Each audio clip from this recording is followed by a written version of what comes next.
दो वेद पढ़ ली हमने, ऋग्वेद और यजुर्वेद। ऋग्वेद को पढ़ने वाले को क्या कहते हैं? होर्त या होता, होर्त या, और यजुर्वेद को पढ़ने वाले को कहते हैं अर्धवर्यु। क्या कहते हैं?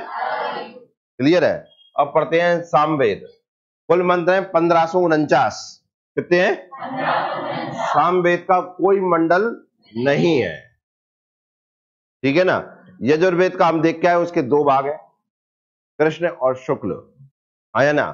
चंद्रमा के हिसाब से चंद्रमा 15 दिन बढ़ता है और 15 दिन घटता है कि नहीं, तो इसको हम कृष्ण पक्ष और शुक्ल पक्ष कहते हैं कि नहीं कहते, तो उस हिसाब से उसके सामवेद। कुल मंत्र कितने हैं? 1549। सामवेद का कोई मंडल नहीं है। इसके अधिकांश मंत्र ऋग्वेद से लिए गए हैं, अर्थात यह वेद लगभग ऋग्वेद पर आधारित है। जहां ऋग्वेद गद्य के रूप में है, मतलब उसे पढ़ा जाएगा मंत्री मंत्र, वहीं सामवेद को गाया जाएगा। क्या गाया जाएगा? दुनिया में संगीत का जनक है ये कौन? 7 सुर इसने दिए, 8 सुर आज तक नहीं बन पाया। समझ में आया ना? 7 सुर कहां से लिए गए? सामवेद से। 8वां सुर तो नहीं देख सुना होगा आपने, हाँ या ना? सुर काय में से आए इसमें। दुनिया को गाने की कला दी है किसने? सामवेद। नहीं, कोई गाना नहीं जानता कि गाया कैसे जाता है, कैसे एक गायन पद्धति बनती है, क्योंकि उसमें लय आती है ना, तब गा सकते हैं। आपका लूशन में जो लिखा है इसे गा सकते हैं क्या? गाने के लिए भी तो ऐसा लिखा होना जरूरी होता है कि नहीं? तो दुनिया ने जो गाना सीखा है और जो लय सीखी है, वो कैसे सीखी है? सामवेद से। कैसे? सामवेद से। मतलब दुनिया को जोड़ना सिखाया किसने? सामवेद ने। सामवेद देखिए कैसे, कौथुम, रणनीय और जैमिनी के भाग हैं। विषय वस्तु संगीत और गायन। क्या है? संगीत और गायन। साम का अर्थ है गान से, गान से, और गान का मतलब होता है गाना, ठीक है, मतलब किसी चीज को गाना।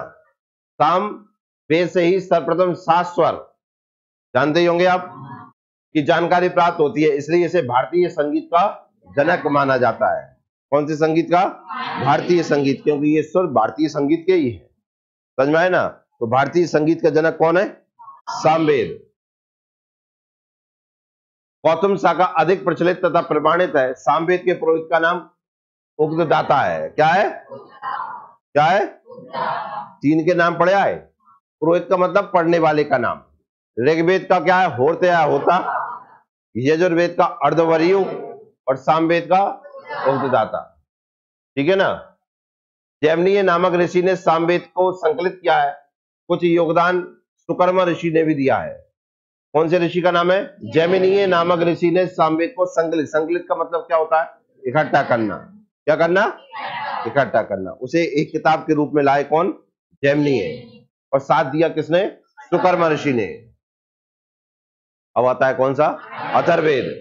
सामान्य जनता से संबंधित सबसे लोकप्रिय वेद, श्रेष्ठ वेद, नवीनतम वेद, ब्रह्म वेद किसे कहते हैं? अथर्ववेद। किसको कहते हैं? क्लियर है ना? देखना क्या क्या नाम है इसके। लोकप्रिय वेद किसको कहते हैं? श्रेष्ठ वेद किसे कहते हैं? नवीनतम वेद और ब्रह्म वेद। दुनिया में हमें कैसे रहना है आप इसे पढ़कर सीख जाए, इसलिए सबसे ज्यादा लोकप्रिय वेद है। आपकी हर चीज की, काला जादू, पवित्र जादू, औषधीय, सारी चीजें इसमें दी हैं। बीमार होने पे कैसे सही होंगे, फसलों में कीड़े लग जाते हैं उसे सही कैसे करेंगे, हमें कुछ हो जाए तो कैसे सही होंगे, घर में कैसा रहना चाहिए, घर के बाहर कैसा रहना चाहिए, स्टूडेंट लाइफ में कैसा रहना चाहिए, स्टूडेंट के बाद कैसे रहना चाहिए, सारे प्रकार का रहना, खाना पीना, असर ना असर, सारी चीजें दी है किसमें? अथर्ववेद में। इसलिए सबसे लोकप्रिय है, ठीक है ना। अथर्वा तथा अंगिरस नामक 2 ऋषियों ने अथर्ववेद का संकलन किया है। किस किसने? ठीक है ना। और अथर्वा ऋषि के कारण इसका नाम पड़ा है क्या? अथर्ववेद। अथर्ववेद को अथर्वांगिरस वेद भी कहा गया है। कौन सा वेद? अथर्वांगिरस वेद भी कहा गया है। कुल अध्याय 20 है, कुल सूक्त 731 है और कुल मंत्र लगभग 6000 है, ठीक है ना। अथर्ववेद में मंत्रों की संख्या कितनी है और सूक्त कितने और कुल अध्याय कितने, मतलब मंडल कितने होगा? 20। ऋग्वेद में कितने आए थे? जाम कितने हैं? अथर्ववेद के भी कुछ मंत्र ऋग्वेद से लिए गए, इसलिए अथर्ववेद आंशिक रूप से ऋग्वेद पर आधारित है। अथर्ववेद के 2 भाग है, शौनक तथा पिप्लाद। क्या? शौनक तथा पिपलाद, दो भेद है इसके, दो भाग है। कौन कौन से? शौनक तथा, यजुर्वेद के दो पढ़े थे वेद, कौन कौन से? कृष्ण और शुक्ल, एक उसके पढ़े थे और एक इसके पढ़े हैं। दो भाग कौन कौन से? शौनक और पिपलाद। विषय वस्तु जादू टोना दिया है इसमें।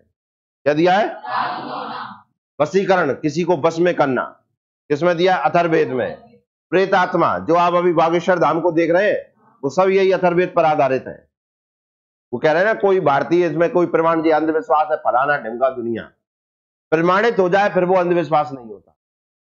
हम जब बैठे बैठे किसी चीज को मान लें, वो अंधविश्वास है। समझ में आए ना? हम बैठे बैठे किसी चीज को मान लें तो वो क्या है? अंधविश्वास। माए ऐसा हो तो देखो है, नहीं है, लेकिन देखा और होता है तो फिर वो क्या है? प्रमाणित हो गया। समझ में आए ना? फिर आपकी खुद की एक श्रद्धा भाव है, आप मानते हो कि नहीं मानते हो। समझ में आया कि नहीं आया? आया ना? जादू टोना, वशीकरण, प्रेत आत्मा, औषधियों की जानकारी, कृषि को कीटों एवं मौसम से बचाने के लिए मंत्र दिए हैं। किसमें? आज सोचो आपके मोबाइल पे मौसम की जानकारी आती है कि मौसम ऐसा होने वाला है, ठंड पड़ने वाली है, ये प्रकोप आएगा, वो प्रकोप आएगा, तो कृषि को हम बचाते हैं कि नहीं? भाई साहब में पहले से ही सब कुछ दिया है। सोचकर देखिए कितने साइंटिफिक हैं जिनका आज भी ये फैल रही है और आने वाली जो जानकारी उनके बारे में दिया है। जादू टोने का नाम तो आज भी सुन रहे होंगे ना, करोड़ों साल पहले लिखे हो गए, हजारों करोड़ों साल पहले जो लिखे हो गए उसमें दिया है कैसे कैसे व्यक्ति करेगा और क्या क्या होगा। जादू और टोना, ठीक है ना? पवित्र जादू और काला जादू दोनों का वर्णन मिलता है इसमें। समझ में आया कि नहीं आया? वशीकरण आपने सुने होंगे, ये नजर मजर दुनिया की जो चीजें सुनते हैं ये सब जादू टोने में आते हैं। ये सब काय में दिया है? अथर्ववेद, इसलिए सबसे लोकप्रिय वेद है ये, ठीक है, क्योंकि हमारे वास्तविक जिंदगी से संबंधित वेद है ये। कौन सा? अथर्ववेद। क्योंकि अथर्ववेद की विषय वस्तु बाकी तीनों वेदों से पूर्णतः अलग है, इसलिए इसे वेदत्रयी का हिस्सा नहीं माना गया। तो वेदत्रयी में तीन वेद पढ़ाए थे, ऋग्वेद, यजुर्वेद, सामवेद। इसे अलग क्योंकि ये लौकिक वेद है, आम जनता से संबंधित है ये। अथर्ववेद के पुरोहित का नाम ब्राह्मण कहते थे। क्या कहते थे इसे? ब्राह्मण। आगे चलकर फिर यही ब्राह्मण कहलाए। समझ में आया ना? तो यही हमारी जाति बन गई है, ब्राह्मण। अथर्ववेद एकमात्र ऐसा है जिसका कोई आरण्यक नहीं है। क्या नहीं है इसका? आरण्यक की शुरू में बता दिए, जंगल होता है कि नहीं होता? अथर्ववेद में कुरु के राजा परीक्षित का उल्लेख है। तो आप जानते कुरु मतलब कौरव, है ना? कुरु एक क्षेत्र है जिससे कौरव बने। महाभारत की लड़ाई कौरवों और पांडवों के बीच में हुई ना, तो उन्हें कौरव क्यों कहा गया? कि कुरु क्षेत्र के थे, इसलिए उनका नाम क्या हो गया? कौरव। समझ में आया ना? और आप जानते हैं महाभारत का युद्ध हुआ, कौरव सारे मारे गए, पांडवों का राज हो गया, कुरुक्षेत्र पे भी हो गया पूरा पूरा, तो पूरे संसार पे राज हो गया। और इस पूरे संसार का जो राजा कहलाया आखिरी में, वो कौन बने? राजा परीक्षित। द्वापर के अंतिम राजा परीक्षित कहलाते हैं। इनके बाद कलयुग चालू हो गया था धरती, ठीक है? कलयुग ने इनसे ही जंगा मांगी थी, मैं कहा रहा हूं। समझ में आया ना? किसी दिन सुनाएंगे इनकी स्टोरी। अथर्ववेद में कुरु के राजा कौन हुए? परीक्षित का उल्लेख है, जिन्हें मृत्यु लोक का देवता बताया गया है। इसका? क्योंकि इनसे मृत्यु लोक का देवता, जैसे मृत्यु लोक आ गया मतलब कलयुग आ गया, ठीक है ना? इस कलयुग डरता था राजा परीक्षित से,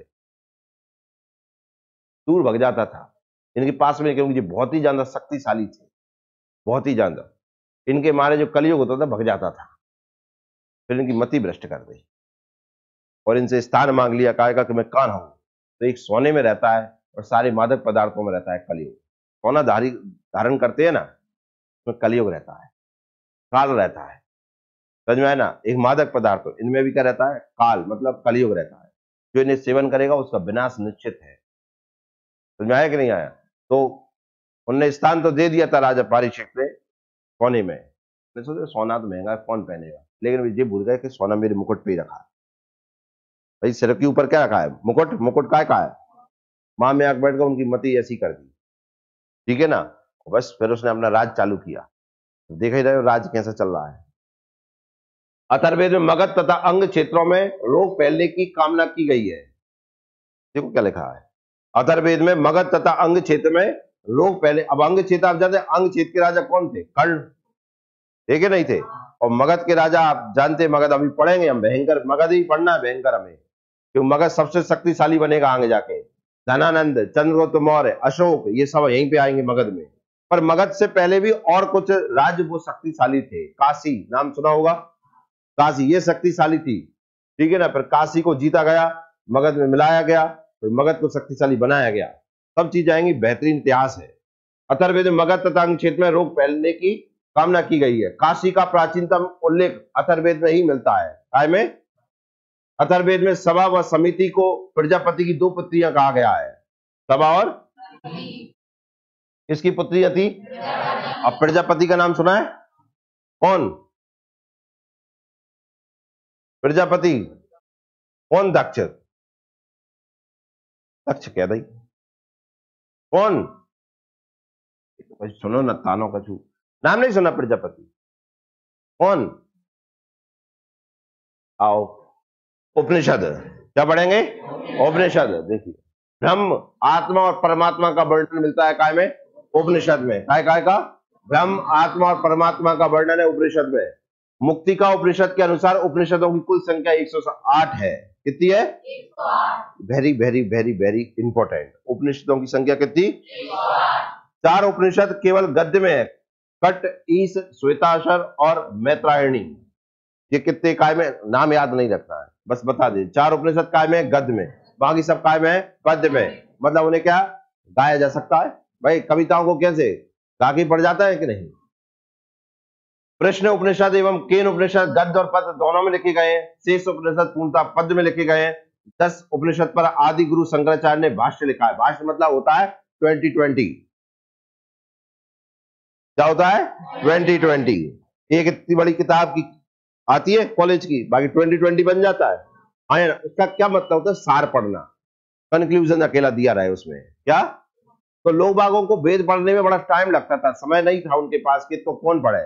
तो शंकराचार्य जो हुए, उन्होंने क्या लिख दी? इनके ऊपर 2020 लिख दी, इनका साल लिख दिया कि इन्हें पढ़ो। जब व्यक्ति इन्हें पढ़ेगा तो उनके अंदर से जाके अरे यार जी तो बहुत अच्छी इंटरेस्टिंग चीज है, फिर अथर्ववेद पढ़ने का मन करेगा। समझ में आया कि नहीं आया? इसलिए उन्होंने ये लिखे। तो 10 उपनिषद पर आदि गुरु शंकराचार्य ने क्या लिखे? भाष्य लिखे। समझ में आया ना? आदि गुरु शंकराचार्य नाम तो सुना होगा आपने। भाई साहब ये पढ़े लिखे नहीं थे, 9 वर्ष की उम्र में घर छोड़ के ज्ञान प्राप्त कर लिया था और पूरे देश की यात्रा करी थी इन्होंने। इन्होंने 4 धाम बनाए हैं। 4 धाम बने हैं ना, वे इनकी देन है, सब इनने ही किया है। ईश, केन, कट, कृष्ण, मुंडक, मांडू, प्रद्रायक, छंदोग्य, ऐत्रेय और तैत्रीय, ये सब नाम है काय के? उपनिषद के। काय के? अब आता है ठीक है, कर दिया। ऋग्वेद तो पढ़ा दिया ना? अरे इनके बारे में जो इनके उपनिषद, इनके आरणक, इनका ब्रह्म ग्रंथ, ब्राह्मण ग्रंथ, उनके बारे में जानकारी दी है कि ऋग्वेद के अंतर्गत कौन से ब्राह्मण ग्रंथ है, ऋग्वेद के अंदर कौन से उपनिषद है, ऋग्वेद के अंदर कौन से पुराण है। इन सब की जानकारी मिलती है काय में? अलग से हमें बना के दे दिया। देखिए भाग इसके कौन से थे? बाष्कल, बालके और साकल थे। पुरोहित इसका कौन होता था? होर्त या होता। विषय वस्तु थी देवताओं की प्रार्थना। और ब्राह्मण इसके देखो कौन है? ब्राह्मण ग्रंथ। ब्राह्मण देखो पढ़ने वाला जो था उसे होर्त या होता कहा गया, पर इसके ब्राह्मण पहले सबसे स्टार्टिंग होता है ब्राह्मण ग्रंथ होता था। कौन थे? ऐत्रेय और कौशिकी अथवा संखायन। कौन थे? आरणक के कौन से थे? इसके ऐत्रेय और कौशिकी। उपनिषद कौन से है इसके? ऐत्रेय और कौशिकी। ये सेम है पूरे, ठीक है ना? सेम। अभी इनके बारे में जानकारी है। आपने अगर कहीं सुना होना होगा, वो चीजें आने वाली हैं जो आपने कहानियों में सुना है ना। और अध्यात्म कुछ थोड़ा बहुत महाराजा को जो बैठे रहते हैं ना, वेद व्यास पे बैठे रहते हैं, वो बोलते हैं ना, ये स्टोरी सुनाते हैं भगवानों की, वो स्टोरी सुनाते हैं, कहीं किसी के प्रवचन सुनाते हैं, सब लिखे होंगे, भी देखना सब आएंगे। यजुर्वेद 2 भाग है इसके, शुक्ल और कृष्ण। पुरोहित कौन थे? विषय वस्तु क्या है इसकी? याग, कर्मकांड और बलिदान प्रथा। ब्राह्मण ग्रंथ कौन सा इनका? शतपथ। याज्ञवल्क्य नाम सुना है आपने? याज्ञवल्क्य नाम सुना है? याज्ञवल्क्य व्यक्ति का नाम। किसका नाम है? व्यक्ति का नाम है। इन्होंने क्या किया था? संवाद किया था। क्या किया था? संवाद। इन्होंने ये काल से लड़वे पहुंच गए थे। कौन से लड़वे? वहां जाके प्रश्न पूछे थे। मरवे के बाद आत्मा का होता लाभ में बताओ कहीं। ऐसे प्रश्न पूछे चलेगा, काल अलगा जी कौन भगवान इतना सा बालक मुझसे प्रश्न कर रहा है। भगवान कृष्ण का नाम तो सुना होगा आप, जानते उन्होंने का स्कूल, अब आज की भाषा में स्कूल कह लेते हैं, मतलब गुरुकुल उनका था उज्जैन में। उज्जैन पढ़ने आए थे वो, जिसका आज भी वहां आश्रम है, संदीपनी आश्रम, नाम सुना होगा आपने। संदीपनी आश्रम में ही पढ़े हैं भगवान कृष्ण। क्लियर है। उनके जो गुरु थे, उनका जो लड़का था, का नाम था याज्ञवल्क्य, छोटी उम्र में खत्म हो गया। उनकी माता जी को बुरा लगा, गुरु को पता था कि ये भगवान है, तो जब गुरु के नाम पे उन्होंने दीक्षा मांगते हैं, तो उन्होंने जी मांगी, मतलब उन्हें लगा मुझे मेरे बेटे का दुख है, मेरा बेटा होता। भगवान ने कहा, गुरु माता ने बेटा मांगा है, फिर चले गए पीछे काल के, तो जब मैं लात हूं, कहा है काल पकड़ के, तो भगवान कृष्ण गए थे लेने के लिए किसको, अपने गुरु के पुत्र को। समझ में आया ना, तो वहां ये संवाद हुआ था। समझ में आया कि नहीं आया। आरण्यक, मैत्रायणी और तैत्रीय, उपनिषद इसके हैं बृहदारण्यक, तैत्रीय, कट, ईश, श्वेतांबर, मैत्रायणी और महानारायण। भाग कौतुम, राणायणीय और जैमिनीय, पुरोहित, उद्गाता, और विषय वस्तु क्या है इसकी, संगीत और गायन। और ब्राह्मण कौन है इसकी, जैमिनीय। ब्राह्मण ग्रंथ कौन सा है, जैमिनीय। आरण्यक कौन से है, छंदोग्य और जैमिनीय। उपनिषद केन, छंदोग्य और जैमिनीय। अभी सब चीजें आने वाली है, कुछ हमारे करंट की चीजें आएंगी अभी इसमें, तो आप देखते हैं। अथर्ववेद, कौनक और पिपलाद, यही दो भाग थे इसके। पुरोहित कौन है इसके, ब्रह्मा। विषय, ब्राह्मण ने क्या कछु पढ़ दे। विषय वस्तु क्या है इसका, जादू टोना, भूत पिशाच, औषधियां और वशीकरण। ब्राह्मण ग्रंथ कौन सा है इसका, गोपद। आरण्यक, कोई आरण्यक नहीं है। उपनिषद मुंडक, मांडुक और प्रश्न। ऋग्वेद काल का भौगोलिक विस्तार कहां कहां तक फैला था, तो देखिए आप थोड़ा सा समझिए। आज विश्व का नक्शा तो ये लगा है कहां, आज के हिसाब से दोनों उत्तरी भाग तक, तुर्कमेनिस्तान तक। कहां तक, तो हमारा विस्तार सोचो कहां तक था, वही रसिया के पास पहुंच गए, वहां तक कहते हम आज देख रहे हैं, देख सीख रह गए। कहां तक पहले थे, पश्चिमी भाग देखिए, पश्चिम मतलब इस साइड हो गए, कहां तक पहले, अफगानिस्तान। कहां तक पहले थे, और पूर्वी भाग पश्चिमी हिमालय, हिमालय के पश्चिम में पहले थे हम, पूरे पूरे हिमालय का पश्चिम देखो, हिमालय चला गया अरुणाचल प्रदेश तक, उसके बाद है म्यांमार चालू, ये सब हम में ही थे। दक्षिणी सीमा अरावली पर्वत तक था, मतलब राजस्थान पूरा नहीं था।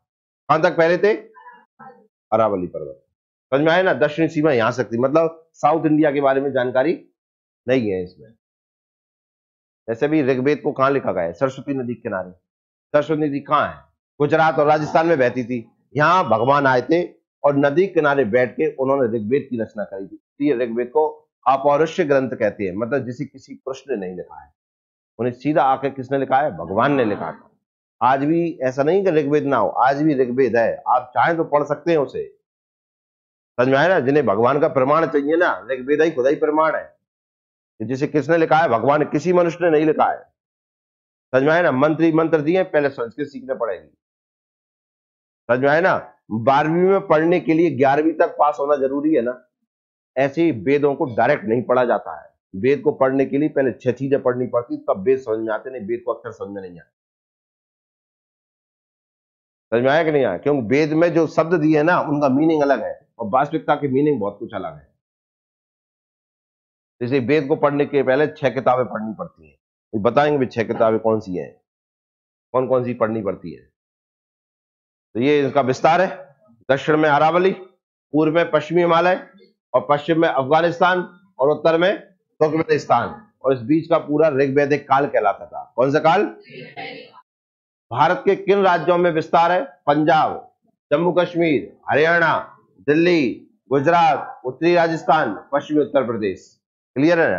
भारत के अलावा किन देशों में विस्तार, तुर्कमेनिस्तान, अफगानिस्तान और पाकिस्तान। पहले तो पाकिस्तान अपना ही था। स्रोत है विस्तार ऋग्वेद में लिखे वर्णन के आधार पर है, ऐसा नहीं कि कोई प्रमाण। ये कहां लिख रहा है, सीधा का सीधा ऋग्वेद में ही लिख रहा है। काय में लिख रहा है, विस्तार पूरा का पूरा ये था। देख रहे हैं आप। 1500 से 1100 के बीच का ये पूरा का पूरा।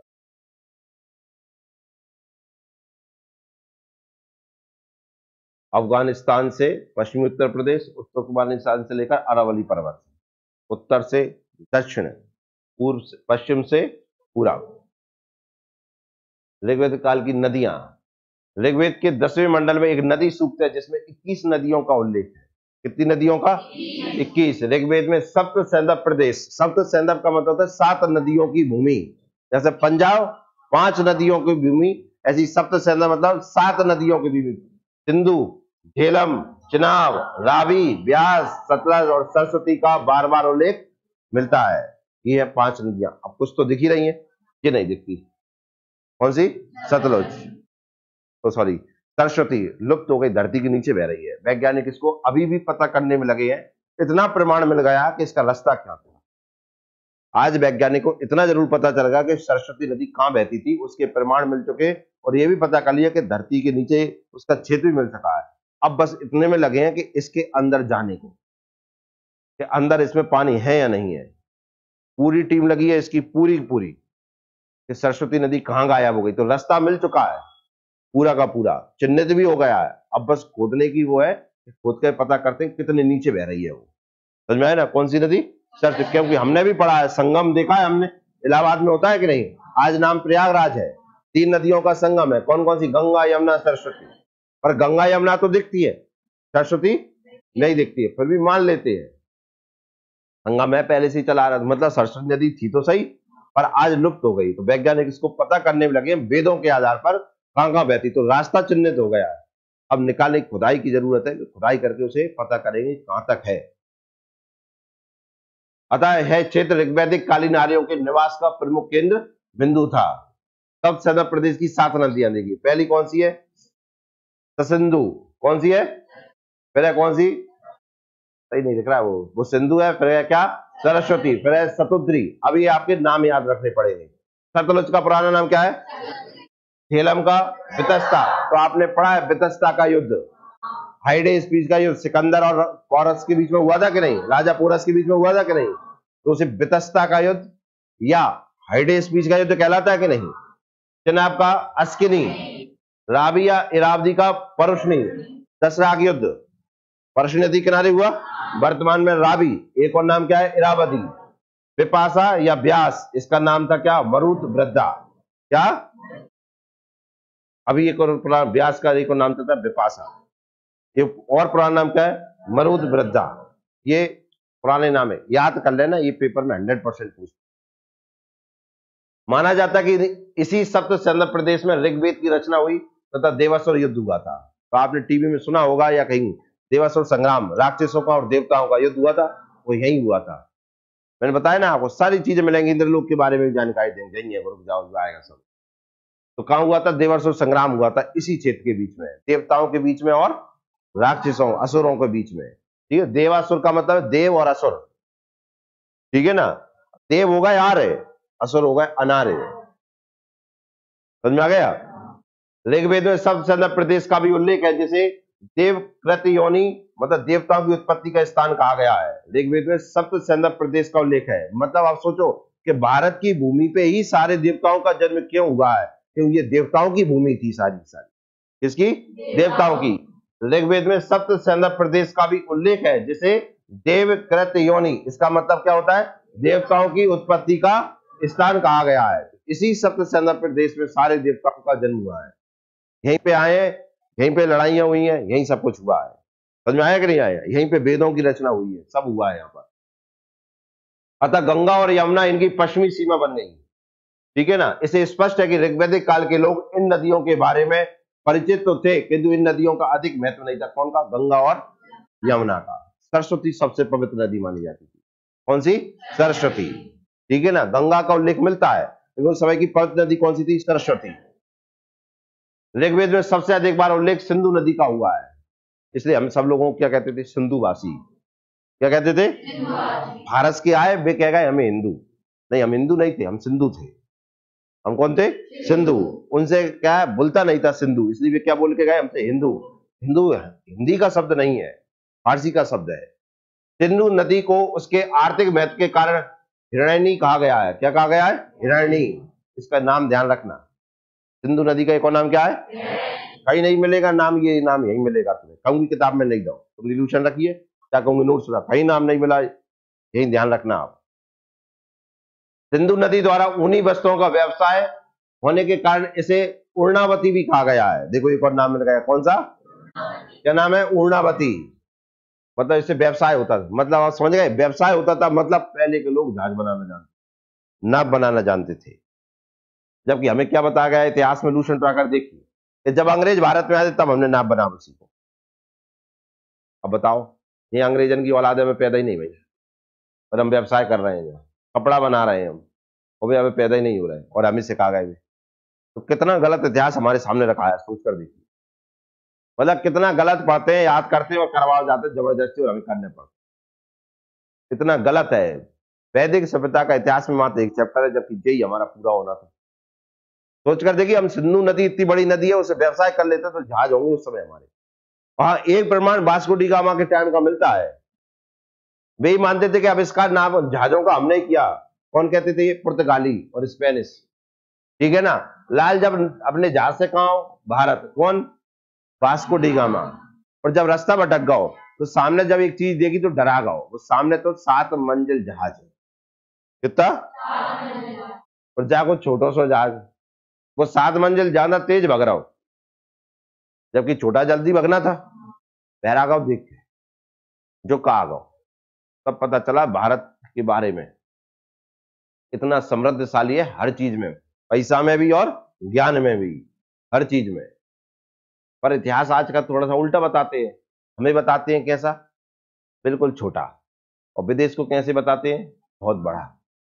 आज भी आप भी तो यही मानते हैं, भारत के तो भाई देवतान में घूम करते हैं, भगवान होते अमेरिका में पैदा, एप्पल टावर पे कंकी टावर बैठे ही होते। देखो इधर, सुसोम पर्वत से निकलने के कारण इसे सुसोमा भी कहा गया है। कितने नाम पढ़ रहे सिंधु नदी के हमने? पहला, दूसरा और तीसरा। ये नाम है किसके? किसके? ऋग्वैदिक कालीन आर्यों की सबसे महत्वपूर्ण एवं प्रमुख नदी कौन सी थी? अभी बताए ना, सबसे प्रमुख नदी कौन सी है?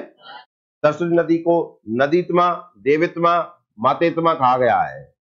माता के समान मानते थे इसे, काय के समान। इसे नदियों में अग्रवती, नदियों की माता, वाणी, बुद्धि, संगीत की देवी कहा गया है। किसको? मानते हैं ना सरस्वती जी को, क्या मानते हैं? संगीत की देवी, बुद्धि की देवी मानते हैं कि नहीं? वाणी देती है ये, और नदियों की माता है, अग्रवती है, सबसे आगे रहती है। सरस्वती नदी को नदीत्मा नाम से भी जाना गया, क्योंकि यह ऐसी नदी है जो एक स्थान पर दिखती है तो दूसरे स्थान पर अदृश्य हो जाती है, क्योंकि राजस्थान में जाके विलुप्त हो जाती थी, कहीं नहीं दिखती। आज लूनी नदी है राजस्थान की, दिखती है सबको, पर अचानक से गायब हो जाती है, और आज भी आप जाके देख सकते हो उसे। ये राजस्थान से निकलती है और जैसे ही गुजरात के कच्छ के रण में जाती है, खत्म, नदी एकदम गायब हो जाती है। पानी दिख रहा है पर वहां जाके एकदम गायब है नदी, धरती के नीचे बह रही है, फिर ऊपर से जाते रहो, कोई दिक्कत नहीं है। तो ऐसे प्रमाण तो आज भी है। हम जाओ राजस्थान में तो लूनी नदी देख के, अरावली पर्वत से उधर से निकली है। अब इन्हें हम कल देखेंगे। अफगानिस्तान की 4 नदियों का नाम मिलता है, कुंभा, कुम्मू, कुशास्तु और गोमती, नाम दिए हैं। हाँ, तो मैंने क्वेश्चन पूछे आपसे, उपनिषदों की संख्या 108 पढ़ी हमने, जबकि ये इससे ऊपर है, तो इन्हें 108 क्यों मानते हैं?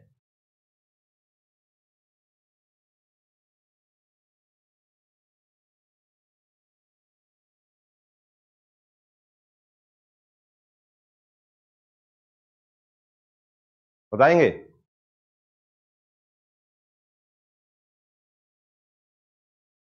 किसी को नहीं जानकारी? पूछ रहे हैं, कचू तो कह दो यार, ना हाँ क्यों ना फिर ना क्यों को तुम। उपनिषदों की संख्या तो बहुत ज्यादा है, 300 से ऊपर है, ठीक है ना। पर माने गए हैं कितने? 108। 108 में 10 सबसे बेहतर है, और 10 में से भी एक सबसे बेहतर है, ठीक है ना। उपनिषदों में दिया है काय के बारे में? मोक्ष प्राप्ति के मार्ग, काय का परमात्मा को कैसे प्राप्त कर सकते हैं, हम ज्ञान कैसे प्राप्त कर सकते हैं, जैसे मोक्ष की प्राप्ति है, इनके बारे में जानकारी मिलती है कहां से? उपनिषद से। उपनिषद पढ़ो, पढ़ने में बहुत है, लेकिन अभी नहीं, अभी तो हम स्टूडेंट है, तो अभी तो हमारी ये पढ़ाई इंपॉर्टेंट है, लेकिन जब नौकरी पे लग जाए, ठीक है ना, तो फिर पढ़ाई तो रहेगी नहीं, मतलब ये वाली पढ़ाई, तो फिर भी कुछ ना कुछ तो पढ़ने की आदत तो हमें रहनी चाहिए। बुक रीडिंग एक सबसे अच्छी आदत होती है कि पढ़ना चाहिए किताबों को। और हमारे भारत में जो वेद और ये किताबें हैं, कि वाकई में ऐसी चीजें हैं कि जिन्हें पढ़ के वाकई में मानसिक विकास, बौद्धिक विकास और खुद का विकास होता है। तो जब भी टाइम मिले तो आप पढ़िए, जब भी आपको लगे कि डिप्रेस में जा रहे हैं हम, जब भी आपको लगे कि मन नहीं लग रहा है, जब भी आपको लगे कि भटक रहे हैं, तब इन किताबों को अभी भी पढ़ सकते हैं। फिर अभी तो आप पढ़ें गीता, तो गीता से आप बहुत ज्यादा मोटिवेट होंगे। मैं नहीं कह रहा कि उसको भगवान के सामने रख के पढ़ें आप, उसे चाहे जैसी स्थिति में हो पढ़िए आप, भले एक पेज पढ़ सकें तो पढ़िए, उसे आप क्या है बहुत ज्यादा मोटिवेट रहेंगे स्वयं से, किसी दूसरे की जरूरत नहीं पड़ेगी आपको, स्वयं से मोटिवेट रहेंगे और अपने लक्ष्य को आप शार्पनेस ला पाएंगे उसमें, कि मुझे क्या करना है इसके बारे में निरंतर जानकारी और निरंतर आभास रहता रहेगा अगर आप गीता पढ़ते हैं तो। लेकिन भगवान के सामने बैठ के मैं इसलिए नहीं कह रहा हूं कि अब हमारा कोई नियम तो है नहीं है कि हम इतने बजे ही नहा लें और फिर वो बैठे, तो फिर उसे पाठ के तरीके से नियम बन जाता है ना, तो वो चीज खराब हो जाती है, मतलब हम नियम बना नहीं पाते हैं, फिर हर चीज डिसिप्लिन में चलनी चाहिए, इतना हम कर नहीं पाते। इसी उसे इसलिए पढ़ो कि हमें खुद का ज्ञान बढ़ाना है, हमें खुद की शार्पनेस लानी है, खुद की चीजों में डिसीजन मेकिंग होना चाहिए, हम हर चीज में हमें होना चाहिए आगे, तो उसके लिए गीता भी बेस्ट है। बाकी जब लग जाए नौकरी तो फिर बहुत सारी किताबें हैं पढ़ने के लिए। तो उपनिषद 300 प्लस है, उनमें से 10 सबसे बेस्ट है, उनमें से एक मंडोपनिषद सबसे बेस्ट है, ठीक है, उसमें मोक्ष प्राप्ति का मार्ग दिया है। भगवान राम ने हनुमान जी को 108 उपनिषदों के बारे में बताया था, इसलिए सर्वमान्य 108 मान लिए गए। भगवान राम के मुंह से जो बात निकली थी उनके हिसाब से 108 है, ठीक है ना, तो इसलिए 108 मान लिए गए, उनमें हनुमान जी को बताया था। और मंडोपनिषद था, आज मुझे ऐसा ही ध्यान है, उसमें से ही चीजें बताई थी उन्होंने, मोक्ष प्राप्ति का मार्ग बताया था हनुमान जी, इसलिए कितनी संख्या मानी गई इनकी? 108, इस तरीके से। समझ में आया कि नहीं आया? अब हम पढ़ते हैं कहां से? ऋग्वैदिक काल के आर्यों का विस्तार। तो ये बता ही दिया था आपको, अफगानिस्तान से पश्चिमी उत्तर प्रदेश तक था ये, हाँ या ना, और तुर्कमेनिस्तान से लेकर अरावली तक काय का विस्तार? ऋग्वैदिक का। और इधर हम इसके पढ़ के आए थे, इसमें ऋग्वैदिक काल का भौगोलिक विस्तार हमने उत्तरी सीमा देखी थी क्या तुर्कमेनिस्तान की? तुर्कमेनिस्तान ये नॉर्थ में हो गया, साउथ में अरावली पर्वत हो गया, राजस्थान में पड़ता है, ठीक है ना। इधर पश्चिमी हिमालय, मतलब पूर्व में कहां तक आ गया? ईस्ट डायरेक्शन में पश्चिमी हिमालय तक पहुंच गए, कहां तक? पश्चिमी हिमालय, ठीक है ना। पूर्वी हिमालय चीन साइड पहुंच गया, ये हमारी साइड कौन सा आ गया? पश्चिमी हिमालय, ठीक है ना, और अफगानिस्तान तक है। ये विस्तार है इसका ऋग्वैदिक काल का। कौन से काल का? जो ऋग्वैदिक टाइम पीरियड चल रहा था ना, उसका उस समय तक कितने क्षेत्र में फैला था आप अंदाजा लगाइए। आप तुर्कमेनिस्तान से अरावली तक आ गए, और इधर हिमालय से लेकर कहां तक आ गए? अफगानिस्तान।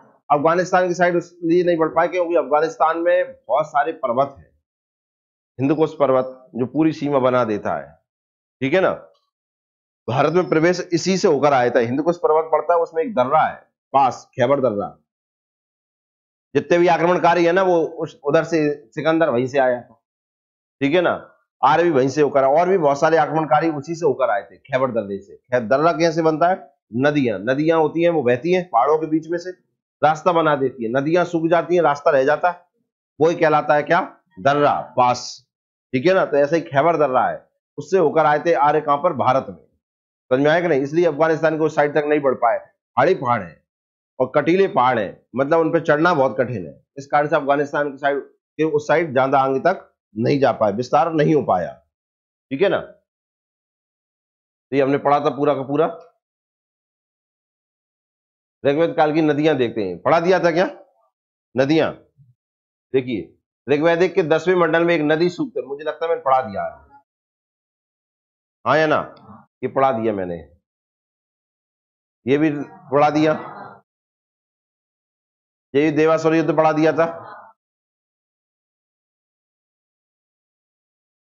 ये भी पढ़ा दिया था मैंने, ये भी हो गया था, ये भी पढ़ा दिया था, ये नहीं पढ़ाया था, यहां से पढ़ाना था ना। तो अफगानिस्तान की 4 नदियों का उल्लेख है, जो आज अफगानिस्तान है उसकी 4 नदियों का उल्लेख मिलता है काय में, ऋग्वेद में। काय में? ऋग्वेदिक काल मत कहो, ऋग्वेद में मिलता है, ठीक है ना। ऋग्वेद उस काल में लिखा गया, इसलिए उस काल का नाम क्या पड़ गया, ऋग्वैदिक काल, ठीक है ना। एक और चीज का ध्यान रखना, 4 वेद है, 4 में जो पहला वेद है ऋग्वैदिक, ऋग्वेद है, कौन सा? ऋग्वेद। ये जो वेद है ये अपौरुष वेद है, कौन सा? अपौरुष का मतलब है जिसे किसी पुरुष ने नहीं लिखा है, ये भगवानों ने आकर लिखा है सरस्वती नदी के किनारे बैठकर, ठीक है ना। और आप जानते हैं वेदों के संकलनकर्ता कौन कहलाते हैं? वेद व्यास। कौन कहलाते हैं? वेद व्यास। वेद व्यास का नाम क्या, मूल नाम क्या है? क्या नाम है? कृष्ण द्वैपायन। क्या नाम है? एक दिन इनकी स्टोरी सुनाएंगे तुम्हें, इनका जन्म किस तरीके से हुआ था, ठीक है ना, इनके बारे में बताएंगे, कल बताएंगे।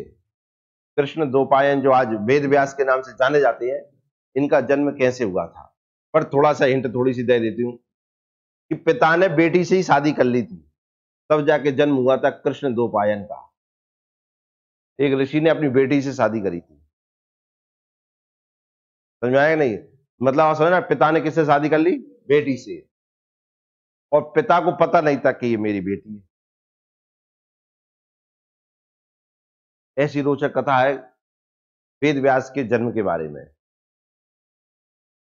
तो ये जानकारी कल देंगे, जानकारी बेहतरीन स्टोरी है, सुनने में ही आनंद आ रहा होगा ये कैसे हो गया, ठीक है ना। अफगानिस्तान की 4 नदियों का उल्लेख मिलता है, कौन कौन सी है देखिए आप। एक कुभा है, कौन सी? कुभा, जिसका आज नाम है क्या? काबुल नदी। कौन सी नदी? दूसरी है क्रमु, क्रमु, कौन सी है? जिसका नाम है कुर्रम।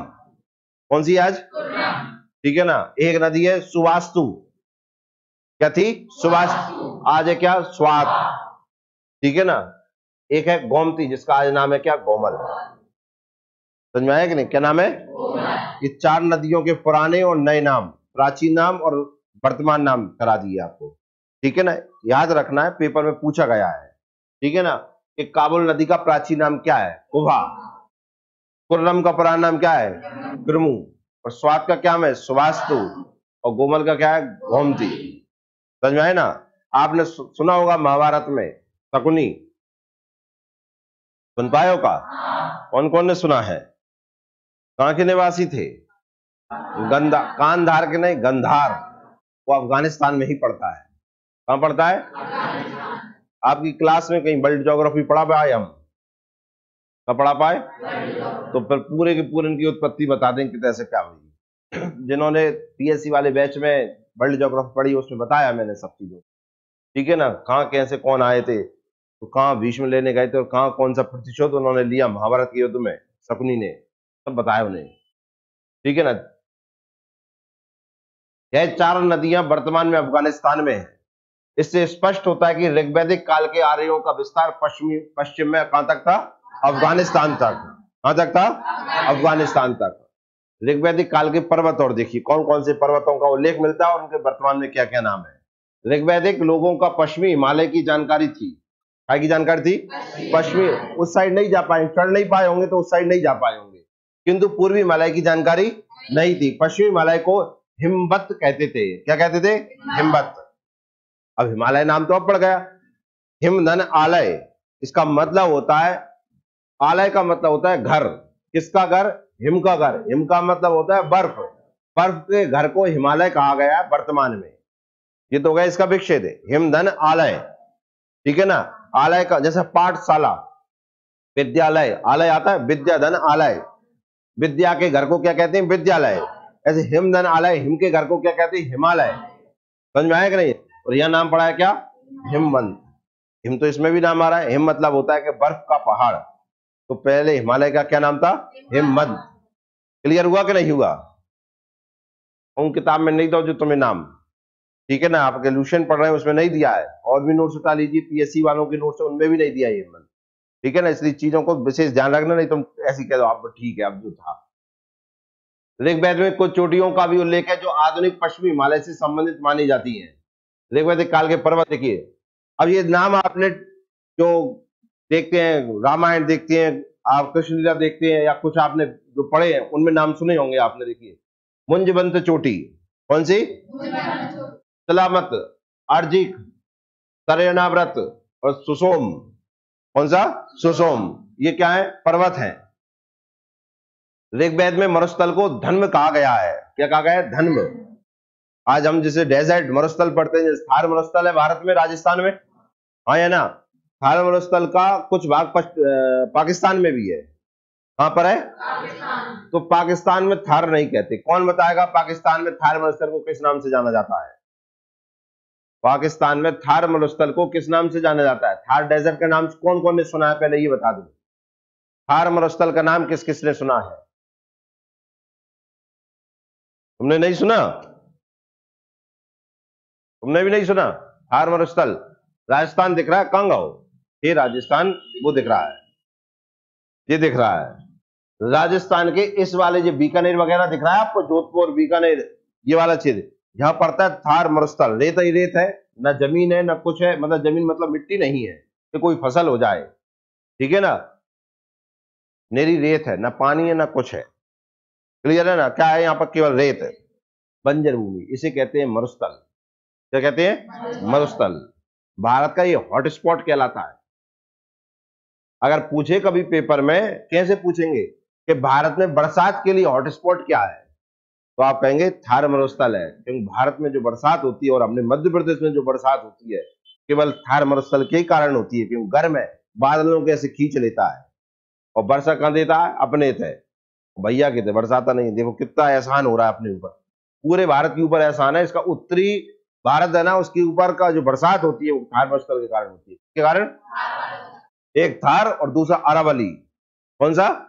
क्योंकि मानसून यहां से उठती है नीचे से, कहां से? अरेबियन सी से, अरब सागर से, और वे उठकर ऐसे जाते हैं, लेकिन थार मरुस्थल ऐसा सॉरी अरावली पर्वत इस तरीके से पड़ जाता है, ठीक है ना। तो बादल जाने थे इधर, टकराने थे इससे, बरसात होनी थी राजस्थान में, लेकिन अरावली इस तरीके का हो गया, तो इसका सहारे से वो चढ़कर इधर आ जाते हैं, इधर जाने थे। अगर ये ऐसा होता तो बादल इससे टकराते और बरसा देते, लेकिन इसकी दिशा ऐसी है, तो इससे सारे से ऐसे चल के मध्य प्रदेश और इधर आ जाते हैं, और इधर हिमालय से टकराते हैं और बरसात चालू हो जाती है। नहीं चलो जान दुआर। तो ये बादल खींचने का काम कौन करता है? थार मरुस्थल। कौन? इसलिए भारत की बरसात के लिए हॉटस्पॉट कहलाता है कौन? थार मरुस्थल, ठीक है ना। अगर ये मिट गया तो इधर बरसात होना कम हो जाएगी। सरकार इसको हरा भरा कर रही है। क्या कर रही है? इंदिरा सागर नहर गई है यहां से, पंजाब से। कौन सी? इंदिरा सागर नहर गई है, कहां के लिए? राजस्थान के थार मरुस्थल से होती हुई, इसको हरा भरा बनाने के लिए, ठीक है ना। यार ड्रॉप मेथड के द्वारा सिंचाई की जा रही है। काय के मेथड? बूंद बूंद पद्धति अपनाई गई है पानी देने के लिए। कौन सी? बूंद बूंद, इसे कहते हैं ड्रॉप मेथड। कौन सा? Drop method. ड्रॉप मतलब पानी की एक एक बूंद पेड़ों को दी जाती है यहाँ पर, तो ये हरा भरा हो रहा है। इसका कहीं ना कहीं प्रभाव काय पड़ेगा? मानसून पे पड़ेगा, ठीक है ना। और वैसे ही थार मरुस्थल के बारे में एक फैक्ट और बताते हैं, दुनिया के जितने भी डेजर्ट है, मरुस्थल है, उनमें अगर पूछे कि सबसे ज्यादा पॉपुलेशन डेंसिटी किस डेजर्ट में पाई जाती है, सबसे ज्यादा जनसंख्या घनत्व किस मरुस्थल में पाया जाता है, तो आंसर है क्या? थार मरुस्थल।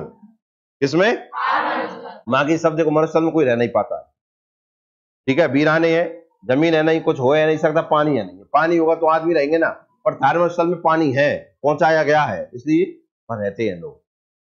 समझ में आए ना? तो थार मरुस्थल समझ में आया कहां है? राजस्थान के पश्चिमी साइड में।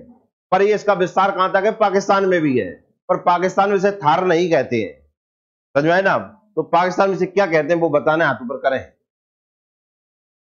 दो जनों को आ रहा है,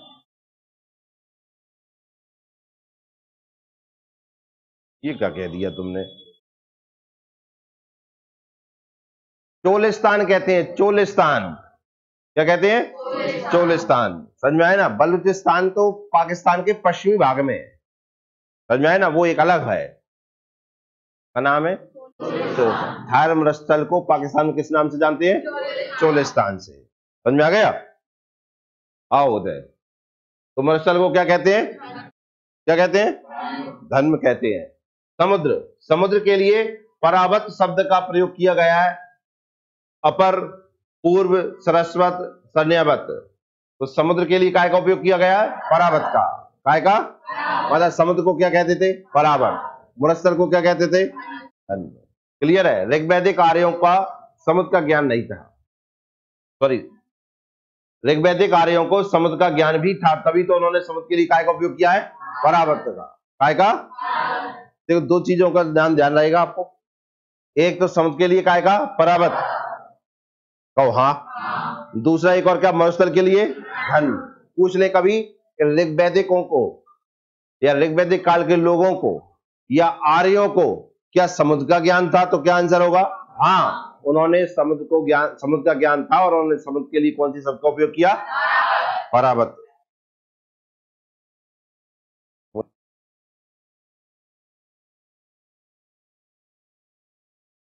हाँ, तो कहां थे? मैं ये कह रहा था ऋग्वैदिक काल जो था उसके लोगों को समुद्र का ज्ञान था। प्राचीन भारत जैसी ऋग्वैदिक वैदिक सभ्यता का जो लोग थे, आगे जाकर आप राजा महाराजाओं में नाम आ जाएगा, जनपद और महाजनपद पढ़ेंगे, ठीक है ना? फिर चलता रहेगा। जब हम मध्यकाल में आएंगे ना, तो मध्यकाल में जो भी यहाँ पर आएंगे, सल्तनत काल आएगा, सुल्तान मतलब मुसलमान। फिर आएंगे इसमें कौन? बादशाह, मुगल। मुगलों को बादशाह कहते हैं, और मुगलों के पहले जो रहे उन्हें क्या कहते हैं? सुल्तान।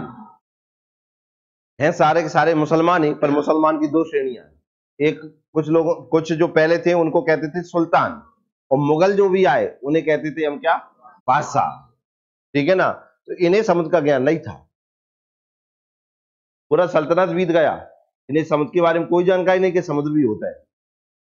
समझ में आया कि नहीं आया?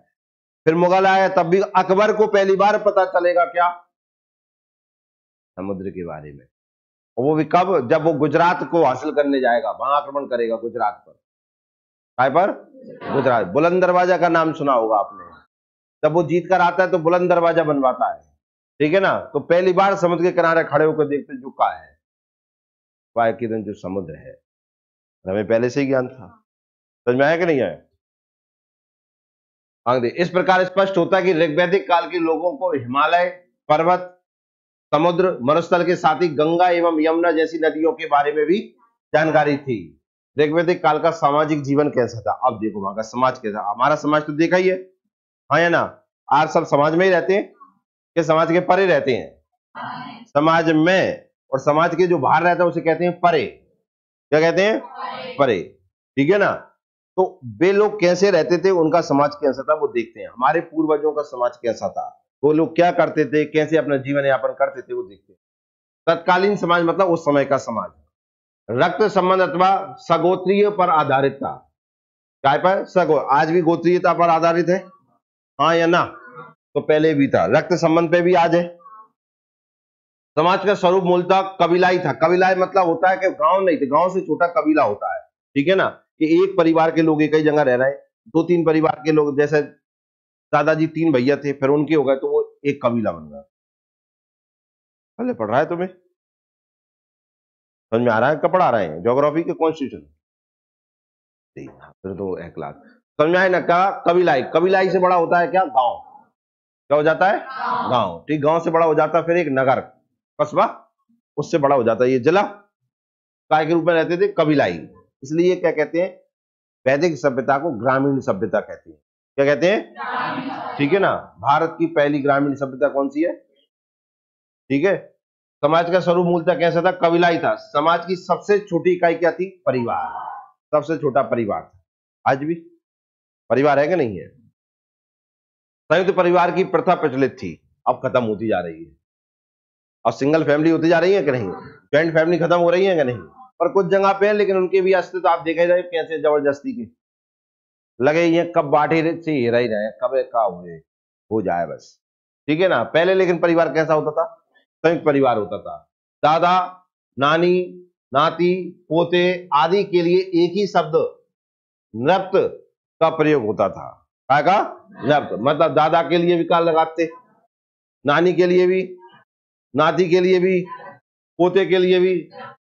फिर सभी बुलाते होंगे, सबने दौड़ाता जाता होंगे, नहीं जाते होंगे। ऋग्वैदिक पर प्रयोग के आधार पर कौन कब है उसके हिसाब से होता है, ठीक है ना। ऋग्वैदिक प्रमाणों के आधार पर तत्कालीन समाज समता मूलक था।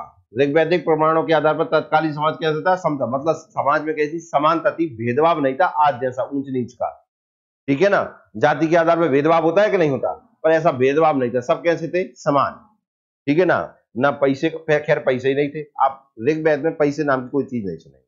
जो अमीर होता था उसके पास गाय ज्यादा होती थी। क्या होती थी? गाय। जिसके पास गाय ज्यादा वो सबसे ज्यादा अमीर। जमीन की कोई मूल्य नहीं था, तो जमीन इतनी थी कि ले जा, तू कितनी ले जाए वो। क्यों? देखो, आज जमीन की कीमत इसलिए बढ़ी क्योंकि आज हमारे पास ऐसे संसाधन है जिसका हम जमीन का उपयोग कर सकते हैं, इसलिए आज जमीन की कीमत बढ़ गई। यही आज दुनिया से ट्रैक्टर हटा दें तो, ये मशीनें हटा दें तो, वो जमीन को कौन कर पाएगा? इतनी को डली रहेंगी तुम्हारी जमीन है, क्योंकि तुम काय से करते थे पहले? बैलों से। काय से? बैल कितनी जोत पाएगा जमीन? आज व्यक्तियों के पास जमीनें बहुत है, पहले कितनी थी? कम कम जमीनें थी, समझ में आए ना। आज ट्रैक्टर हो गए तो आप जानते, बड़े बड़े ट्रैक्टर आते हैं, मशीनें आती है, उनसे ज्यादा से ज्यादा जमीन को हम जोत सकते हैं, इसलिए जमीन की कीमत बढ़ गई। मेरे पास ज्यादा, तो पहले जमीन की कोई कीमत नहीं थी, पैसा था नहीं, केवल गाय थी। दूध से बनी चीजें ही खाते थे पूरा का पूरा समाज। कहा से? दूध से बना, ठीक है ना। हर चीज जो घर में चलती थी ना, खाने को काज चलती थी। लाल तक का नाम है तेरा, बोर्ड पे देखते रहिए, समझ में आ रहा है कि नहीं आ रहा? अरे यहाँ पर इधर ही देखा तो नहीं, हरे हरे हो जाएंगे पर नहीं। आगे देखो, समाज में छुआछूत, दास प्रथा तथा जाति व्यवस्था का प्रचलन नहीं था। जिस समाज देखने को मिलती है पर खत्म होती जा रही है, कम क्या ऐसा हमारा संविधान कहता है कि हम इसे नहीं, भारत में क्या नहीं होना चाहिए? छुआछूत नहीं होना चाहिए। छुआछूत का मतलब भेदभाव, ठीक है ना। दास प्रथा, दास प्रथा समझ गए? व्यक्ति को घर पे रखना, कोई तनख्वाह ना देना, बस रोटी देना, समझ में आए ना। काम कराओ और रोटी दे दो, इसे कहते हैं क्या? दास प्रथा, ठीक है ना। जाति व्यवस्था तो आवाज देख ही रहे। प्राय सभी आर्य लोगों की सामाजिक स्थिति कैसी थी? समान थी, ठीक है ना। पैसा खत्म कर दो, आज भी समाज थे, सब समान ही हो गए, पहले था ही नहीं कुछ। ऋग्वैदिक काल में वर्ण व्यवस्था प्रचलित थी। वर्ण व्यवस्था का मतलब समझाई दिया कि कौन सा काम करना वो वैसा बन जाता था, ठीक है ना। इसका उदाहरण ऋग्वेद के 10वें मंडल के पुरुष सूक्त में मिलता है, बता ही दिया इसको, हाँ या ना। एक विराट पुरुष की कल्पना की गई है जिसके मुख से हमने देखा ब्राह्मण, भुजाओं से क्षत्रिय, जांघों से वैश्य और पैरों से शूद्र की उत्पत्ति हुई। किंतु यह वर्ण व्यवस्था जन्म आधारित न होकर कर्म आधारित थी। जन्म से तो आज जाति हो गई और कर्म से वर्ण थी, जिसे जो कर्म करेगा वो वैसा बन जाएगा। प्रत्येक व्यक्ति को अपने कार्यों की प्रकृति को बदलने की स्वतंत्रता थी, ठीक है ना। क्षत्रिय का बेटा सेवा में भी जा सकता था, ठीक है ना, और वेद भी पढ़ सकता था, जिसे जो पढ़ना था वो पढ़ सकता था, उसके हिसाब से उसका वर्ण हो जाता था। क्लियर है? ऋग्वैदिक काल का समाज पितृसत्तात्मक पर आधारित था, मतलब घर में कौन की चलती थी? पिता की। जबकि हड़प्पा कालीन जो समाज था वो मात्र सत्ता, माता की ज्यादा चलती थी। आज आज कौन की चले? दोनों की चलती है, लेकिन कभी कभी माता ही भारी पड़ जाती है, हाँ या ना? नहीं पड़ जाती है क्या? पर कभी कभी पिता भी भारी पड़ जाते हैं। तो आज का समाज तो दोनों प्रकार का देखने को मिलता है। तो हड़प्पा कालीन समाज जो था वो कैसे था? माता सत्ता, मतलब माता की ज्यादा होती थी, उसमें बात मानी जाती थी।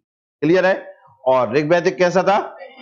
पितृ सत्ता। वस्तुतः इसका एक प्रमुख कारण यह था कि प्रारंभिक चरण में समाज के विभिन्न कबीलों में आपसी संघर्ष होता रहा था, तो इसलिए वो सबसे ज्यादा पुरुष ही सामने आते थे, आजाओ लड़े। समाज की रक्षा करने के लिए पुरुषों का एक समूह सैनिक की तरह निर्मित किया जाता था। क्योंकि समाज की रक्षा का दायित्व पुरुषों पर था, अतः इसी क्रम में परिवार में पितृ सत्ता स्वरूप पर आधारित हो गया। क्योंकि रक्षा नहीं करेंगे तो सब मिट जाएंगे, इसलिए घर में कौन की ज्यादा हो गई? तो कुछ समय तक पहले आपने सुना होगा कि परिवार में पुरुष ज्यादा, भाई की गांव में ज्यादा चलती थी कि लट पैदा हुए हमारे घर है। वही होता था क्या? आया ना भाई, पुरुषों का हमारे समाज में एक आया पुत्र का। ये पुत्र का कहां से चलन आया? क्योंकि जिसके घर में पुत्र ज्यादा होगा, मतलब पुरुष ज्यादा होगा, वो ज्यादा ताकतवर होगा, इसलिए घर में मांग काय की रखी गई। तो आप देख रहे हैं क्यों रखी गई?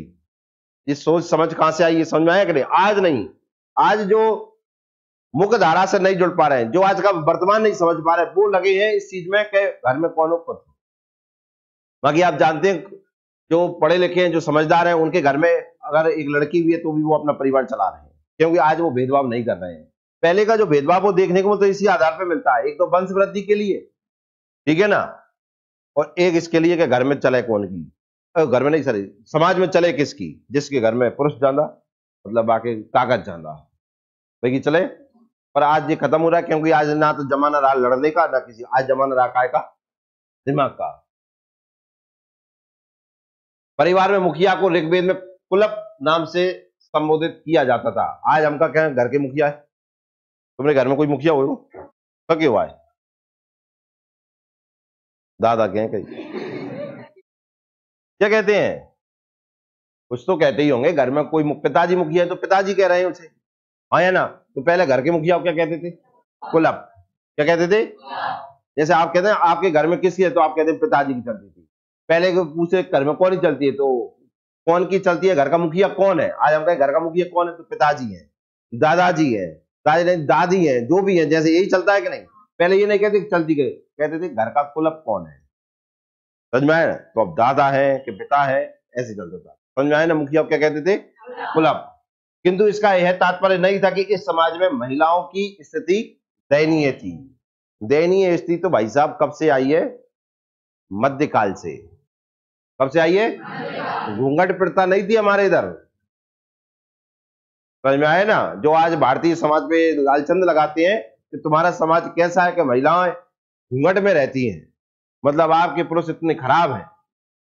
भाई घूंघट में रहने का मतलब ये नहीं है सम्मान, घूंघट में रहने का ये मतलब है कि सम्मान नहीं है। समझ में आया कि नहीं आया, हाँ या ना। क्यों, घूंघट और सिर ढांकने दोनों में प्रथाएं अलग अलग होती हैं। सिर ढांकना है वो यहां तक है, पर घूंघट में तो पूरा का पूरा यहाँ है, ठीक है ना। यह घूंघट प्रथा चली कब से, जब से हमारे देश में मुसलमान आए, क्योंकि उन्होंने आक्रमण किया और महिलाओं का बलात्कार किया, लड़कियों का बलात्कार किया। तो इन्हें महिलाओं के मुख ना दिखें, इसलिए महिलाओं के लिए क्या सोचा गया, घर के जो लोग थे, पुरुष थे, उन्होंने क्या किया कि आप अपने मुंह को यहां तक ढको। इन लोगों को जो आक्रमणकारी है, इन्हें आपका चेहरा ही नहीं देखना चाहिए, समझ में आया ना। तब से ये घूंघट प्रथा चली। नहीं, हमारे समाज में ऐसा, हमारे समाज में वैदिक काल का पूरा उठा कर दे, ना बलात्कार शब्द मिलता है, ना रेप शब्द मिलता है, ना तलाक मिलता है, ना कुछ मिलता है। तो सोचिए कितना समझदार और कितना सही समाज होगा हमारे। ये सारे ये शब्द आए, ये तलाक शब्द हिंदी का ही नहीं है, समझ में आया कि नहीं आया। तो ये हमारे इधर नहीं थे। पहले का समाज बहुत ज्यादा समझदार, पढ़ा लिखा और वैज्ञानिक सोच का था, समझ में आया कि नहीं आया। किंतु इसका तात्पर्य कि इस समाज में महिलाओं की स्थिति दयनीय थी। महिलाओं को भी समान एवं पर्याप्त महत्व दिया जाता था। महिलाओं के साथ भेदभाव एवं शोषण करने वाले कारकों जैसे बाल विवाह, बहु विवाह, नियोग प्रथा, दहेज प्रथा तथा पर्दा प्रथा जैसे नियम लागू नहीं थे। देखिए आज बाल विवाह हो रहे हैं वर्तमान में, पर उस समय नहीं होते थे। सोचकर देखिए कितना ज्यादा समझदार होगा समाज। थोड़ा कल्पना करिए कि वो लोग जिन्हें हम ये कह देते हमारे दादा और उनको परदादाओं को कि तुम का जानो आज का, वे इतना कुछ जानते थे जो आज के नहीं जानते हैं, समझ में आया कि नहीं आया। महिलाओं के साथ शोषण करने वाले कारकों जैसे बाल विवाह आज होता है कि नहीं, आज सरकार रोक नहीं पा रही इसको। तो पहले कैसे होता था, रोकना ही नहीं पड़ता था, होता ही नहीं था। बहु विवाह का मतलब एक से ज्यादा विवाह है, ठीक है ना। नियोग प्रथा जानते हैं, देवर के साथ विवाह, जैसे कि मान लीजिए पति खत्म हो गया तो शादी किससे करवा दी, देवर से, तो उसे कहते हैं क्या, नियोग प्रथा। दहेज प्रथा, दहेज नहीं था, ठीक है ना। और पर्दा प्रथा, जैसे पर्दा प्रथा समझ में आ गई, वही घूंघट, ये नियम ही नहीं थे। सोच कर दी कितना महिलाओं की स्थिति कितनी बराबर की थी कि नहीं थी।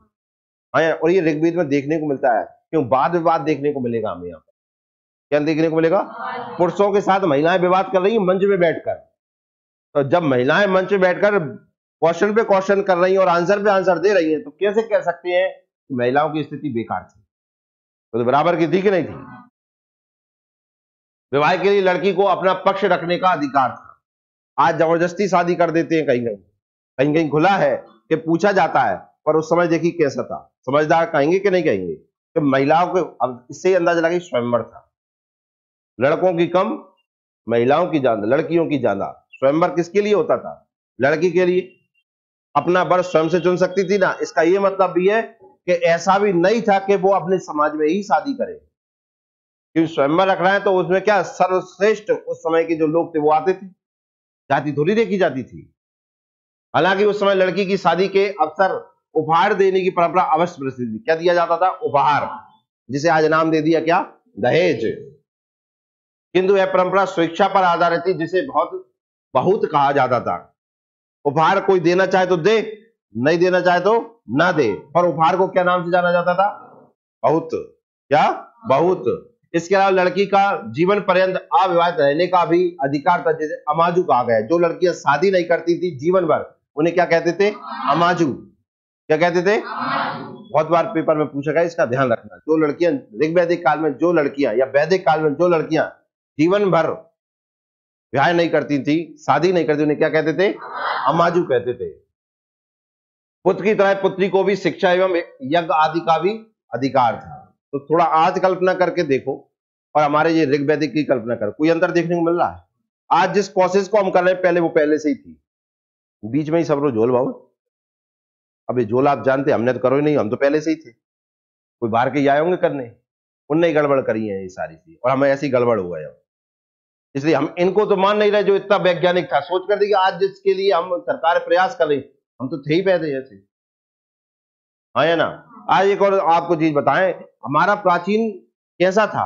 अंदाजा लगाइए आप, किस तरीके से समाज में जहर घोला गया। जिन लोगों को आज हम नाई कहते हैं, कटिंग कराने जाते हैं, वे नाई पहले सर्जन हुआ करते थे, सर्जरी करते थे हमारे समाज में। क्या करते थे? सर्जरी। उन्हें पूरे के पूरे केवल भारत में सर्जरी करने का तरीका उन्हें ही था, कैसे सर्जरी करे। सर्जरी जान गए? ऑपरेशन वही करना जानते थे। ठीक है ना? जब हमारे देश में अंग्रेज आए और क्या कहते हैं उसे, आयरकूट, इसकी लड़ाई हुई कौन से? हैदर अली से। किससे? हैदर अली ने जाके नाक काट दी तलवार से। अब नाक लेके भागो ऐसे, तो बगल के गांव में चला गया। अब नाक कट गई तो दर्द तो होगा, सुबह का बन के जा रहा है। तो अब एक घर में रुक गया जे, मतलब घायल सा हो गया। तो जिस घर में रुका, वहां रुका, वो नाई का घर था। उनने इसका ऑपरेशन कर दिया, नाक जोड़ दी। सोच कर देखिए आप, भैया बहरा गाओ उसमें आओ, नहीं नाक जोड़ दी। दौड़ा दौड़ा गया यूरोप। कहां? वहां की संसद में खड़े होकर कहा, भारत जाओ, ठीक कराओ। वे जो चीज जानते ना, ऐसा हम कभी नहीं जान पाएंगे। क्या जानते हैं? खुद की किताब में लिखा है उसने ऐसा, कि भारतीय लोगों में एक ऐसी जाति है, एक ऐसे लोग हैं जिन्हें नाई कहते हैं, और वो सर्जरी करना जानते हैं, अंग जोड़ देते हैं। क्योंकि यूरोप में उस समय मेडिकल का आविष्कार ही नहीं हुआ, जानते ही नहीं थे कि इलाज हो जाता है। उस समय हम क्या जानते थे? ऑपरेशन करना, और वो भी सटीक ऑपरेशन करना, फैला ही ना उठते, जो भी जानते थे। तो वहां के लोग आए, हमारे लोगों के साथ बैठकर क्या सीखा? ऑपरेशन करना, सर्जरी करना। ठीक है, जब सीख गए यूरोप वाले, और वहां कर देखा कि हाँ सीख गए, कि अब कुछ ऐसा करो कि भारत जाम पिछड़ जाए। एक एक्ट निकाला, इंडियन एजुकेशन एक्ट, भारतीय शिक्षा अधिनियम निकाला उन्होंने। और उसमें ये कहा कि जिन्हें भी सर्जरी करना है, उनके पास एक लाइसेंस होना चाहिए दुकान चलाने के लिए। आज भी होता है लाइसेंस, हाँ या ना? क्योंकि हमारे वो नाई थे, उनके पास लाइसेंस, उनका तो डीएनए में था। वो पिता से पुत्र, पुत्र से पुत्र, ऐसा चलता था। सीखने की जरूरत ही नहीं थी, जन्मजात था। और उनके पास लाइसेंस तो था नहीं। उनकी दुकानों को इन्होंने रातों रात में जला दिया, लोगों का कत्ल कर दिया पूरा पूरे, जिससे ये सारे मिट जाए। और अब बची समाज में कौन? अंग्रेज, जो सर्जरी करना जानते। अब जब शिक्षा उन्होंने कायम दी पैसन में, जो आज तक चली आ रही है। हमारे यहाँ के लोग यही डॉक्टरी सीखने के लिए यूरोप जाते हैं और प्रमाण पत्र लेके आते हैं कि हम डॉक्टर बन गए। और इसका प्रमाण देखिए, कटिंग करने वाले जो नाई होते हैं, उनकी जो कैंची चलाने की जो आदत है, वो इतनी सटीक है कि उनकी गर्दन नहीं उड़ाई आज तक उनने, और वे बिना देखे कटिंग कर सकते हैं। ये उनके डीएनए में आज भी है। तो जो नाई, इन्हें फिर और कई, इन्हें ऐसे समाज में कर दो जिससे इनसे लोग चिढ़ने लगे, इसलिए इन्हें पिछड़ा वर्ग में डाला गया। काय में डाल दिया गया? ठीक है ना? मतलब इन्हें नीची श्रेणी में रख दिया, जिससे लोग इनसे नफरत करने लगे और इनसे काम न करवाएं। ऐसा समाज में जहर घोला गया है। क्योंकि हमारे इधर जाति में ऐसा भेदभाव नहीं था कि जनरल, ओबीसी, एससी और एसटी, ये सब अंग्रेज करके गए। जो कल साथ में बैठते थे, अंग्रेजों ने एक नियम लगा के ओबीसी कर दिया, हम साथ में नहीं बैठ रहे होंगे, और कल तक साथ में थे। ऐसा जहर घोल के गए हैं वो, समझ में आया? और वो आज तक चला आ रहा है कि नहीं? हाँ है ना। मैकडोनाल्ड ने जब सांप्रदायिक पंचायत लाया था ना यहाँ, तब उस समय के इतिहासकारों ने और अंग्रेजों ने कहा था कि तुम ऐसा विष घोल रहे हो जिसके परिणाम अपन को ही भुगतने पड़ेंगे और जिस समाज को भुगत, तुम ऐसा कुछ कर रहे हो। और बिन ने क्यों कहा कि बस भारतीय लोगों पे हम या भारत के लोगों को गुलाम बनना चाहें, इसे इनमें फूट डाल दो, तो जाति के आधार पर फूट डाल दिया। नहीं तो पहले ऐसा कुछ नहीं था, सब बराबर था। पढ़ रहे हैं ना आप ये? तो जिन नाई को आप देखते हैं और वो अपने आप को एक समाज में ऐसा मानते हैं कि हम बहुत दूर के हैं, और हम भी उन्हें इस तरीके से देखते हैं, वो कल तुम्हारे ऑपरेशन करते थे, केवल उनके पास ही डॉक्टरी करने का अधिकार था, उनसे ही सर्जरी होती थी। समझ में आया कि नहीं आया? ऋग्वेद में मैत्रेय, कात्यायनी तथा गार्गी जैसी महिलाओं का भी उल्लेख मिलता है, जो पुरुषों के समान ही यज्ञ में भी भाग लेती थी और वाद विवाद करती थी। देखिए पढ़ेंगे, गार्गी संहिता है। कौन सी?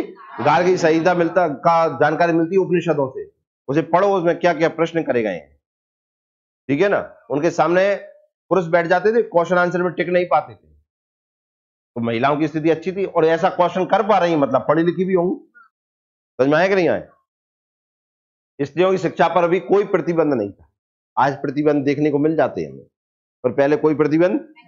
आप मुझे बस इतना सा समझते जाओ कि जो लोग हमारे भारत को, भारत में रहकर ये कहते हैं कि तुम कुछ नहीं जानते थे, वो इसे पढ़ें और जाने कि कैसे थे तुम, और वो तब भी ऐसा कर रहे हैं, तो सबसे ज्यादा बेकार वही लोग हैं जो ऐसा बोलते हैं। नहीं तो हमारा समाज तो ऐसा था। ये हमारे समाज की जानकारी पढ़ रहे हैं कि कोई दूसरे की है? और जो लोग इस भारत को ये कहते हैं भारत में कछु नहीं है, तो आप समझ जाओ ना वे क्या कह रहे हैं, वे कुछ नहीं है, वे हमारे लायक, हमारे देश के लायक ही नहीं है। तो वाकई में बस देश के लायक हैं, जिस देश में आज कुछ नहीं है, वे वही देश में जाए। ऋग्वेद में लोपामुद्रा, सिक्ता, अपाला एवं विश्ववारा जैसी शिक्षित महिलाओं का भी उल्लेख मिलता है। तत्कालीन समाज के में अलावा विधवा विवाह का भी प्रचलन था, मतलब विधवा हो गई उसका भी क्या किया जाता था, विवाह किया जाता, मतलब समाज में उसे अपेक्षित नहीं किया जाता। लेकिन बाद में जब मध्यकाल आएगा तो ये स्थिति बिगड़ जाएंगी, फिर विधवा का विवाह नहीं होगा, फिर अंग्रेज इसे करवाएंगे, राजा राम मोहन राय आएंगे, वो करवाएंगे विधवा पुनर्विवाह। समझ में आए ना? मतलब तुम समझ, हम थे अच्छे, बीच में फिर कोई ने जहर घोल दो, फिर राजा राम मोहन राय आए, फिर उन्होंने इसे विधवा पुनर्विवाह अधिनियम पास करवाया। समझ में आया कि नहीं आया? तुम बीच का झोल हो रहा है मध्यकाल का, अब मध्यकाल में समझ जाओ कौन है। स्त्रियों को तलाक देने तथा पुनर्विवाह करने का भी अधिकार था, ठीक है ना। स्त्रियों के ऊपर डिपेंड था, समझ रहे हैं आप? आज दोनों के ऊपर डिपेंड है, बीच में पुरुषों के ऊपर था, मुगल थे, मुसलमान थे, तलाक तलाक तलाक हो तलाक। अभी सरकार ने रोक लगा दी इस पर, तो एक भैया ने क्या करो, अखबार में आया था, माने व्हाट्सएप पे 3 मिनट तलाक लिख के पहुंचा दो, अब माने पढ़ो अपने मोबाइल में, तलाक तलाक हो तलाक। मैं नहीं, तो तूने तो बोल रहा हूं, सरकार ने अच्छा तो अमल है तो डाकर डाल दो फिर, क्योंकि आप जानते 3 तलाक पे सरकार ने रोक लगा दी है, कोई नहीं बोलेगा, क्योंकि 3 बार तलाक बोलने पर तलाक हो जाता है कारण में मुसलमानों में। डिवोर्स का यही तरीका है, वहां पर 3 बार बोल दो हो तलाक, वहां कहीं बोलेंगे तो पुलिस पकड़ ले जाए, लिख दो व्हाट्सएप मैसेज। इस प्रकार हम कह सकते हैं कि ऋग्वैदिक काल का समाज लैंगिक समता पर आधारित था। ऋग्वैदिक लोग विवाह को धार्मिक कार्य मानते थे, आज भी हमारे इधर धार्मिक कार्य मानते हैं, ठीक है ना। बाकी तो उसको कल पढ़ेंगे।